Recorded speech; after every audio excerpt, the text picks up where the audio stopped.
Un rientro a casa simbolico, più che un riaprire la porta delle abitazioni per le famiglie sgomberate oramai da un anno, è stato un ritornare nel quartiere ferito dal crollo del Palazzo Lo Iacono Maraventano, che mostra segni e ripercussioni sia di natura logistica che giudiziaria.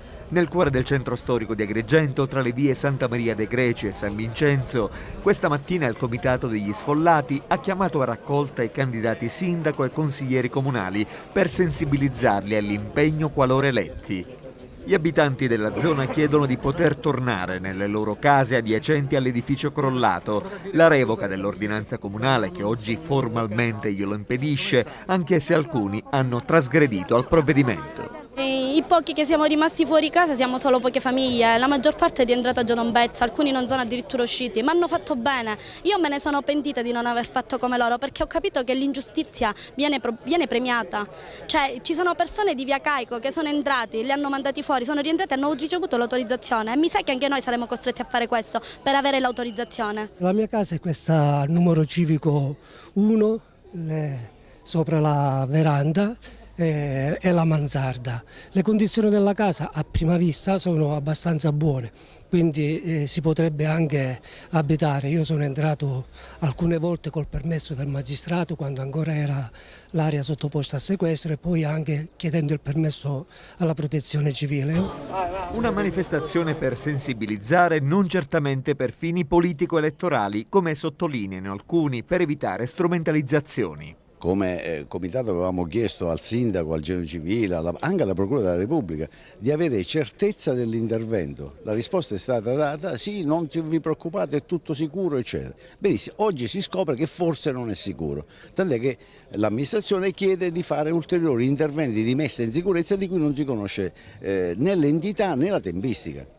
Per Basilio Vella, legale del Comitato degli Sgomberati, è ora delle risposte. Nel mese di febbraio i miei assistiti hanno formalizzato un esposto denuncia alla Procura della Repubblica, nonché una nota specifica indirizzata al sindaco e alla protezione civile per chiedere, dal momento che erano state rimosse le macerie, di attivare le iniziative per la verifica di strategicità degli immobili che si intestano ai miei rappresentanti e per consentire agli stessi di poter rientrare negli alloggi.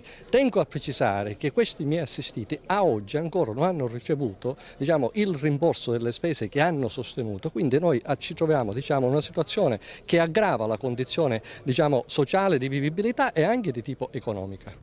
Appello all'azione che oggi è rilanciato anche dal settimanale cattolico L'Amico del Popolo. Ad effetto il titolo d'apertura: si dispensa dalle visite, ad un anno dal crollo, non parole ma opere di bene. E adesso, ancora in riferimento alla casa Lo Iacono, ascoltiamo il sindaco di Agrigento, Marco Zambuto, al microfono di Carmelo Lazzaro. Si può superare il divieto, l'ordinanza che impedisce alle famiglie di tornare nelle case nel centro storico?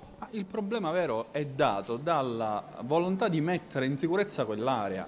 Noi abbiamo fatto il primo intervento, abbiamo speso 200.000 euro, dopodiché i tecnici hanno verificato che occorre un nuovo intervento. Per fare il nuovo intervento abbiamo messo in atto tutte le procedure che si dovevano mettere in atto, ma parliamoci in maniera molto chiara. Ma io ho interesse a fare tornare le persone a casa. In questo momento noi come Comune stiamo spendendo 400.000 euro dei soldi pubblici del Comune per dare giustamente il vitto e l'alloggio alle persone.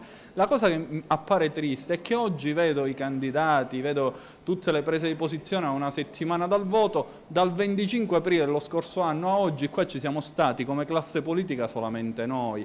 Ebbene, oggi questa messa in scena dove si va a strumentalizzare la gente che veramente soffre mi pare assolutamente fuori luogo, soprattutto perché è organizzata dal presidente del comitato di quartiere, oggi assessore del candidato sindaco di Alfano, e poi anche da un altro signore che ha come titolo quello di essere il padre del segretario particolare di Alfano. Ma allora chiedete ad Alfano di dare i soldi e di vedere che cosa per questo centro storico veramente vuole fare per questa città. Quali possono essere i tempi? Ma i tempi sono i seguenti. Noi abbiamo messo in mora i privati perché è un immobile di proprietà privata, per fare questi lavori nuovamente di messa in sicurezza. I privati non l'hanno fatto, lo stiamo facendo noi, il progetto esecutivo, e andremo nuovamente a intervenire con fondi comunali per andare a mettere in sicurezza quest'area. Il problema è quello di garantire l'incolumità pubblica a tutta l'area e quindi poter consentire il passaggio, un passaggio sicuro affinché non succeda niente.